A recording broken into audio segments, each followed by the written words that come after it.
Selamat siang pemirsa, saya Daniel Agustran kembali hadir menemani Anda dalam Sumut hari ini siang. Siang ini kami telah merangkum sejumlah informasi terkini di antaranya. Polres Tanah Karo temukan ladang ganja siap panen. JR Saragi pimpin rakor penanganan hukum protokol kesehatan.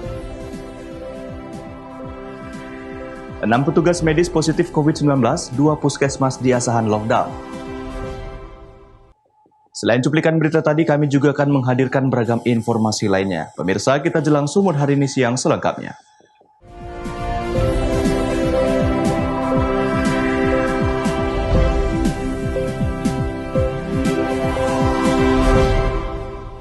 Kita ke informasi pertama, pemirsa. Polres Tanah Karo berhasil menemukan ladang ganja di Kecamatan Simpang 4, Kabupaten Karo, Sumatera Utara. 2 tersangka pun ditetapkan dalam kasus ini dengan barang bukti ratusan batang daun ganja siap panen.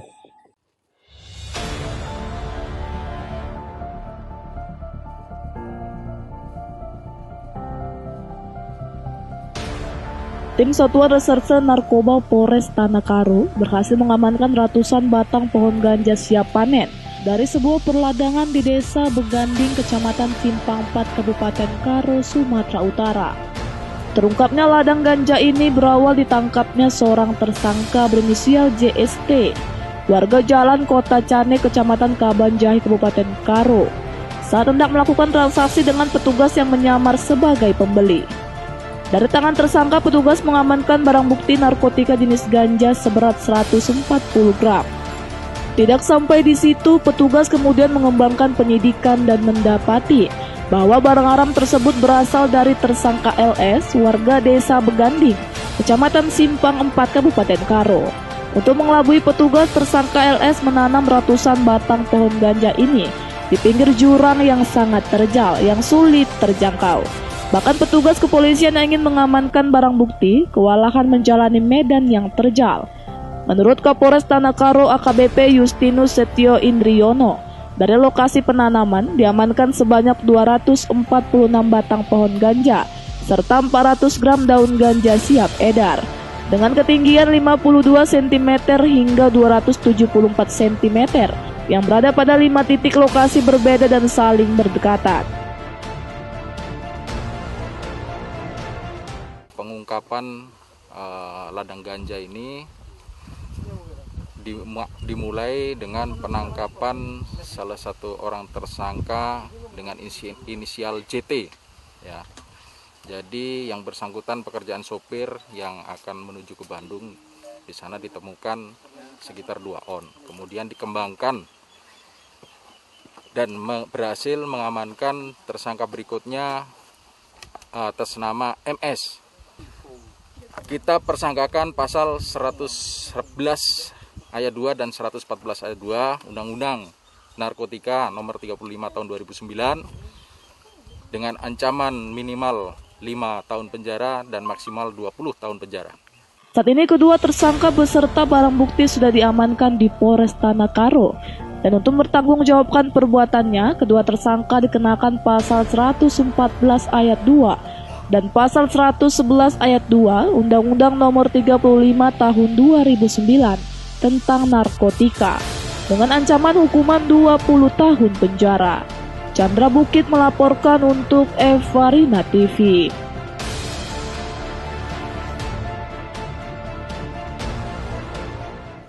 Sementara itu pemirsa, gudang milik PT Indomarko Adi Prima yang berada di Jalan Lintas Medan Lubuk Pakam, kilometer 18,5 Desa Tanjung Morawa B, Kecamatan Tanjung Morawa, Kabupaten Deli Serdang, Sumatera Utara, ludes terbakar.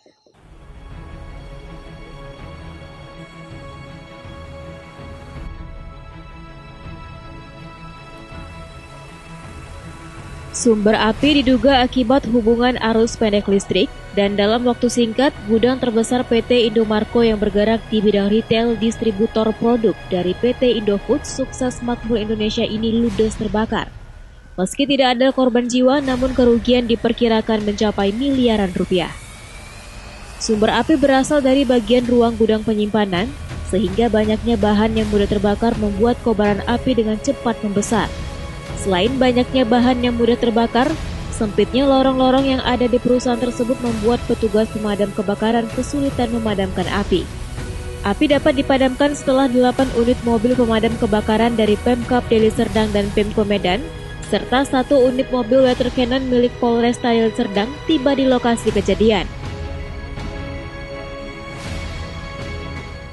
Turun dari Pemkab Deli Serdang 6 unit dan Pemko Kota Medan 2 unit, Pak.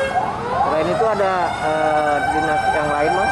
Tidak ada, Pak. Sejauh ini belum ada, Pak. Jadi mungkin kendala-kendalanya kita karena tadi ada juga ban bekas di dalam, jadi mungkin ya kesulitan anggota dalam pemadaman. Tetapi saat ini petugas pemadam kebakaran Deli Serdang maupun Kota Medan telah bisa mengamankan titik api, Pak. Jadi ini sedang masuk proses pemadaman, Pak. Proses yang kesulitannya di mana ini?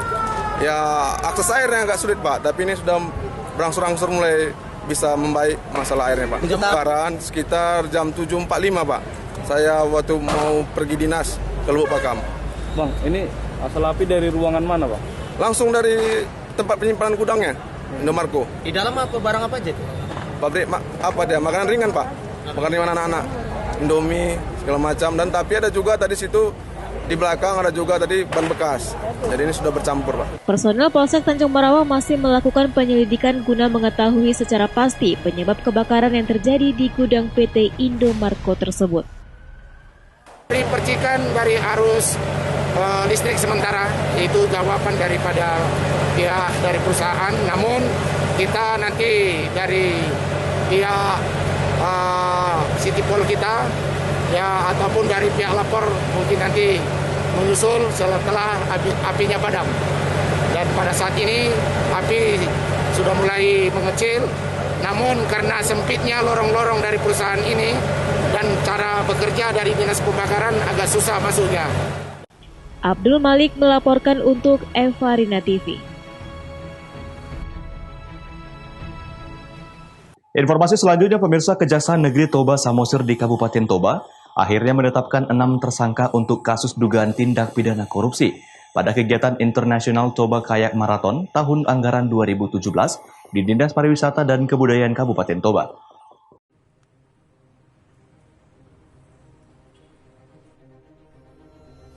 Keenam tersangka adalah US, AL, ST, dan HB yang merupakan ASN di Pemkab Toba.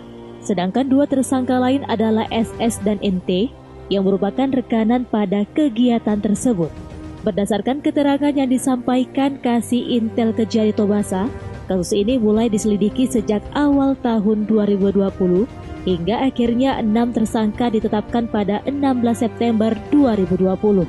Selain barang bukti berupa berkas, jaksa juga menyita 3 buah kayak dari rumah dinas bupati. Dana kegiatan internasional Toba Kayak Marathon bersumber dari APBD Kabupaten Toba sebesar 200 juta, ditambah dengan bantuan dana dari beberapa perusahaan BUMD dan juga BUMN.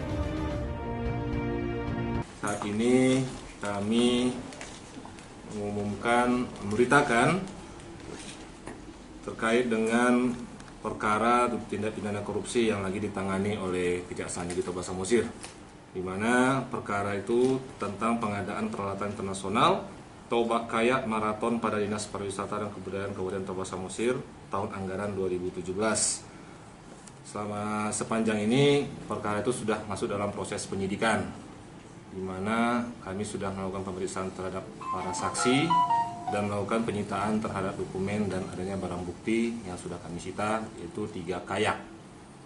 Jadi hari ini kami sudah lanjut kepada penetapan tersangka, di mana tersangka yang sudah dalam proses penanganan kasus adanya 6 tersangka. Yang pertama, tersangka inisial US selaku PPK dan selaku Kadis. Yang kedua, SS yang merupakan direktur dari rekanan CP Citra Sopo Utama, dan NT Wadir dari perusahaan CP Citra Sopo, AL panitia penerima hasil pekerjaan yang juga merangkap sebagai pengurus barang, ST Ketua PPHP, dan HB selaku PPTK. Saat ini keenam tersangka masih belum dilakukan penahanan karena dinilai masih kooperatif. Mereka disangkakan Undang-Undang Tipikor tahun 1999, Pasal 2 Ayat 1 dan Pasal 3, dengan ancaman maksimal 20 tahun penjara. Alex Zetro Siagian melaporkan untuk Eva Rina TV. JR Saragi pimpin rakor penanganan hukum protokol kesehatan. Beritanya akan hadir sesaat lagi.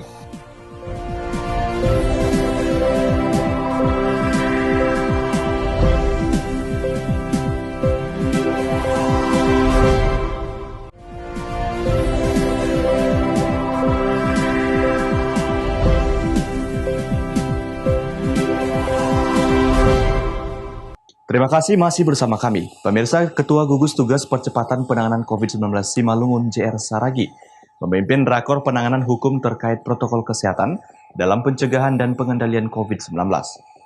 Rakor ini dilaksanakan dalam rangka pelaksanaan Pilkada serentak yang aman dan nyaman pada Desember mendatang.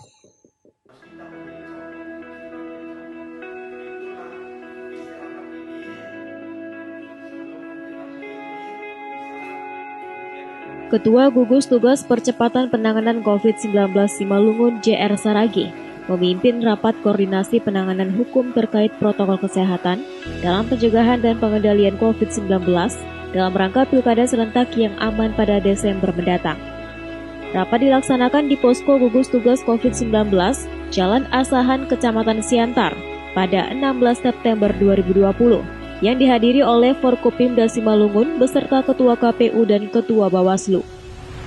Melalui rakor ini akan ada peraturan yang ditetapkan oleh Pemkab Simalungun melalui gugus tugas untuk menekan angka COVID-19 pada pelaksanaan pilkada. Sehingga pelaksanaan pilkada Desember mendatang akan berlangsung aman dari COVID-19. Rakor ini dilaksanakan untuk menindaklanjuti surat dari Mendagri agar setiap kabupaten kota melaksanakan rakor penegakan hukum protokol kesehatan COVID-19. Oleh sebab itu, adanya Peraturan Bupati Nomor 26 Tahun 2020 tentang peningkatan disiplin dan penegakan hukum protokol kesehatan dalam pencegahan dan pengendalian COVID-19 diharapkan masyarakat dapat mematuhinya sehingga dapat memberikan rasa aman dan nyaman. Kami tadi baru rapat beserta Pak Kapolres, Pak Dandim, Kajari, Ketua Pengadilan diwakilkan, termasuk KPU dan Bawaslu. Yang intinya bersama dengan Dandim tadi itu, yang intinya kami ingin membahas tentang penerapan protokol kesehatan. Karena kita tahu akhir-akhir ini angka COVID ini semakin meningkat, bukan di Kabupaten Simalungun, tapi kita tahu untuk mencegah ini tentu kita harus tetap mematuhi protokol kesehatan. Kita tahu bahwa sebentar lagi ada pesta demokrasi. Tentu kita harus mengetahui aturan-aturannya, berapa orang bisa bertemu, berkumpul, sehingga kita tahu melakukan pencegahan, memberikan edukasi kepada masyarakat, supaya masyarakat kita terlindung dari COVID-19 ini. Itulah tujuan kami bersama-sama rapat ini, supaya masyarakat merasa dilindungi, tidak menjadi was-was, tentu harus sama-sama menjaga diri melalui cuci tangan, jaga jarak, pakai masker. Itulah tujuannya. Dan di sini juga kita sudah buat Peraturan Bupati Nomor 26 Tahun 2020. Yang di sini nih ada sanksi-sanksinya. Kita bukan mau menerapkan sanksi aja, tapi kita pengen menyampaikan kepada masyarakat, mari kita sama-sama untuk menjaga diri supaya tidak kena COVID-19 ini. Karena kita sama-sama mengetahui bahwa angka kematian itu cukup tinggi. Karena apa? Karena banyaknya masyarakat yang kita bilang tadi menganggap masih sepele COVID ini. Padahal sementara ini sudah mengancam dalam kehidupan kita sehari-hari. Untuk itu, mari kita sama-sama menahan diri. Itu yang kami harapkan. Peraturan Bupati Nomor 26 Tahun 2020 ini didukung penuh oleh Ketua KPU Simalungun guna mensukseskan pilkada yang aman di tengah pandemi COVID-19. Komisi Pemilihan Umum Simalungun juga berencana akan melaksanakan deklarasi pelaksanaan pilkada aman dari COVID-19 dengan mengundang paslon untuk tetap menjalankan protokol kesehatan dan gencar mensosialisasikannya, mengingat dalam waktu dekat sudah memasuki masa kampanye. Dosi Simarmata melaporkan untuk Eva Rina TV.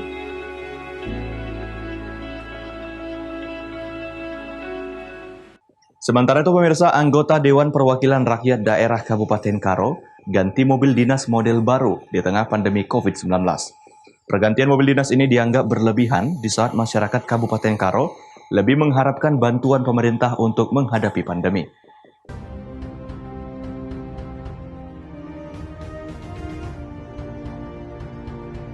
Inilah suasana di kantor Dewan Perwakilan Rakyat Daerah Kabupaten Karo, Jalan Veteran Kecamatan Kabanjahe. Terlihat sebuah mobil mewah dengan nomor plat BK8S terparkir di depan gedung. Mobil mewah tersebut merupakan milik dari salah satu anggota DPRD Karo yang belakangan mendapat jatah pergantian mobil dinas. Diketahui terdapat 3 anggota DPRD Karo yang mendapat 3 mobil mewah. Ironisnya, mobil baru dan mewah ini didapat saat masa pandemi COVID-19, di mana masyarakat lebih membutuhkan dana dalam menghadapi pandemi. Namun hingga berita ini diturunkan, belum ada keterangan resmi dari pihak terkait akan pergantian mobil dinas tersebut. Chandra Bukit melaporkan untuk Eva Rina TV.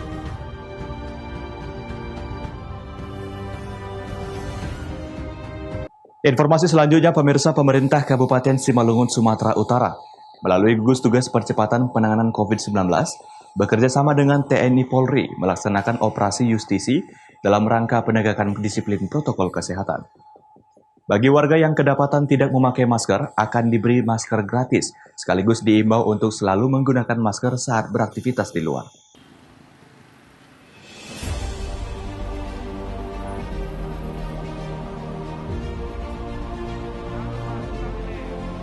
Pengendara yang melintas di Jalan Asahan, tepat berada di depan posko gugus tugas percepatan penanganan COVID-19 Simalungun, Rabu siang diimbau untuk selalu menggunakan masker saat beraktivitas di luar. Pengendara yang tidak menggunakan masker akan diberhentikan petugas, kemudian diberi masker gratis, sekaligus arahan dan mensosialisasikan agar selalu menggunakan masker.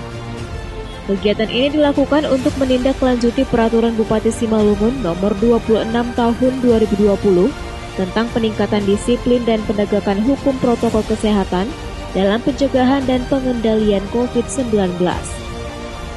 Dalam kegiatan ini, belum ada sanksi yang diberikan oleh pelanggar protokol kesehatan.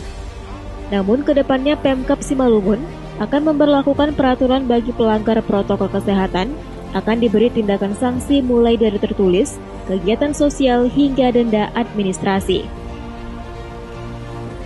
Masyarakat diimbau untuk selalu menggunakan masker saat beraktivitas guna memutus mata rantai penyebaran COVID-19.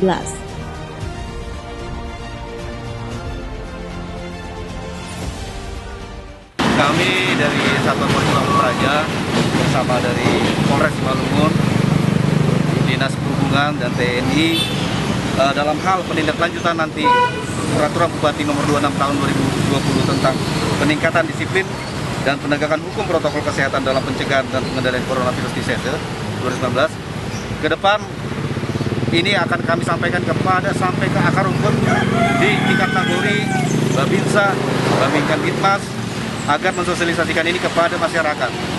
Tujuannya agar masyarakat Kabupaten Simalungun tidak lagi terkena dampak COVID-19 ini. Oke, tadi Bang ada bagi-bagi masker itu Bang, itu gimana Bang? Ya, ini bagian dari sosialisasi kami kepada masyarakat untuk mengingatkan supaya nanti ke depan kami tidak memberikan masker lagi, tapi melakukan tindakan sanksi. Ada 3 tahapan tindakan sanksi. Yang pertama secara lisan, kedua secara tertulis, yang ketiga adalah sanksi administrasi. Untuk sanksi sendiri itu Bang apa aja sanksinya nanti Bang? Mungkin nanti seperti tertulis kita akan lakukan kegiatan sosial seperti mungkin menyapu jalan. Baru untuk sanksi yang akhir adalah sanksi administrasi, akan ada denda yang diberikan kepada si pelanggar protokol kesehatan tersebut. Jadi ke depan kami berharap kepada masyarakat Kabupaten Simalungun supaya terus menggunakan masker untuk kita bersama. Kegiatan ini akan dilakukan setiap saat oleh petugas gabungan yang terdiri dari Satpol PP, Dinas Perhubungan, dan TNI Polri. Tim akan dibagi di beberapa wilayah se-Kabupaten Simalungun. Dosi Simarmata melaporkan untuk Eva Rina TV.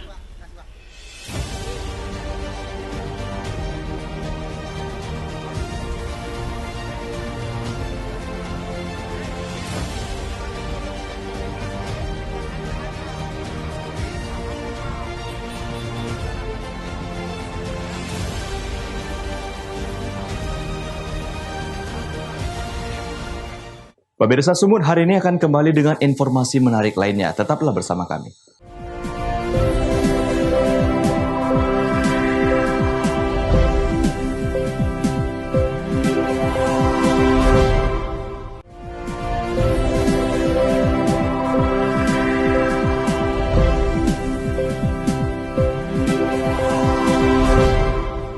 Terima kasih masih bersama kami. Pemirsa, 6 orang tenaga medis terpapar COVID-19, sehingga 2 puskesmas di Kabupaten Asahan lockdown selama 14 hari sejak Selasa kemarin. Sementara itu, pelayanan kesehatan dialihkan ke puskesmas terdekat.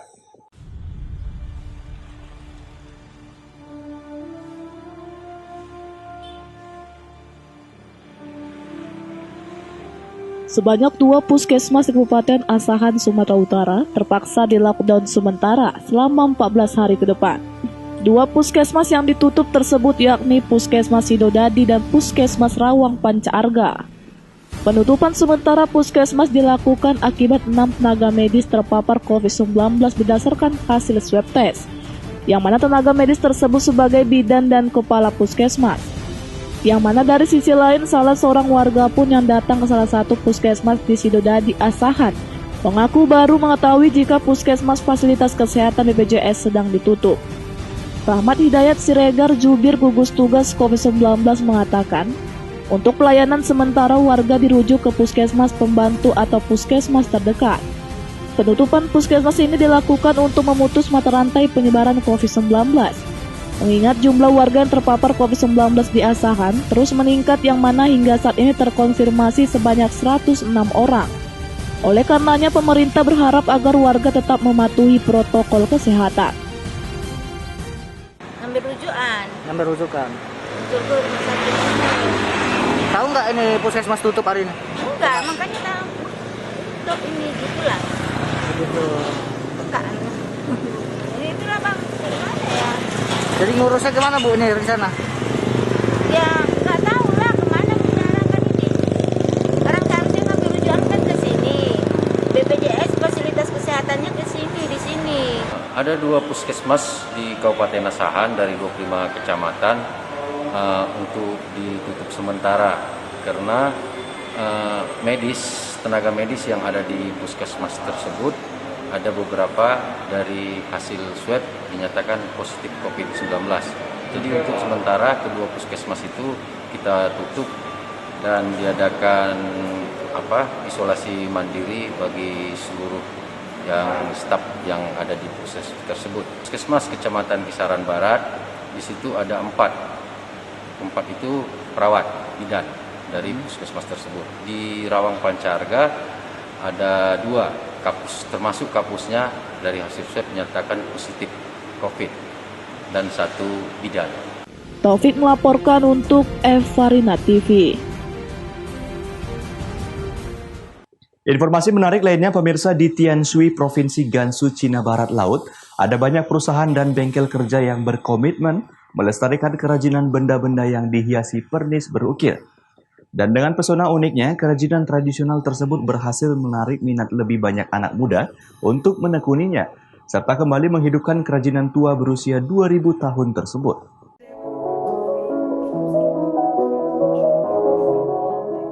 Bengkel kerja lokal yang memproduksi benda-benda yang dihiasi pernis berukir ini berada di kota Tianshui, Provinsi Gansu, Cina Barat Laut. 2 wadah besar ini berisi getah pernis yang diambil dari pohon pernis. Getah pernis dapat menyebabkan alergi, tetapi jika digunakan dengan benar, kualitasnya sangat bagus. Jika Anda mengoleskannya pada nampan atau mangkuk kayu, getah pernis ini akan mengering, kemudian menjadi sangat keras dan tahan lama dengan kilau yang begitu kaya dan cantik. Membuat benda yang dihiasi pernis berukir melibatkan serangkaian tahapan, termasuk mengukir bagian dasar, mengukir halus, memoles, menghias, dan seterusnya. Terdapat beberapa bengkel kerja di pabrik ini, yaitu bengkel kayu, pernis, dan dekorasi, yang merupakan 3 tahapan utama dalam membuat benda yang dihiasi pernis berukir. Pertama-tama, para pekerja memilih kayu yang berkualitas baik. Mereka mengukir inti kayu dan memoles sesuai dengan jenis produk yang dikerjakan. Untuk menghasilkan lapisan pernis yang tebal, para pengrajin harus membubuhkan beberapa lapisan pernis pada inti kayu. Namun mereka tidak bisa menyelesaikan semua lapisan itu sekaligus. Setiap lapisan harus dikeringkan selama beberapa hari sebelum lapisan selanjutnya dapat dikerjakan. Lapisan pernis akan mengubah kayu menjadi halus dan keras, seperti giok. Kemudian, kayu akan dikirim ke bengkel pernis dan para pekerja mengukir lapisan pernis. Lalu, kayu-kayu dengan lapisan pernis tebal akan dikirim ke bengkel dekorasi dan diubah menjadi karya seni yang indah. Para pekerja di sini menggunakan cangkang telur, cangkang abalon, kerang laut, dan kertas emas untuk menghias benda berlapis pernis. Butuh kesabaran dan dedikasi tinggi untuk melakukan pekerjaan rumit tersebut. Dahulu hanya orang kaya dan berkuasa yang dapat menggunakan benda-benda artistik seperti ini. Tetapi kini karya seni ini kerap digunakan dalam pembuatan furnitur dan karya seni. Koresponden kantor berita Xinhua melaporkan dari Gansu, Cina.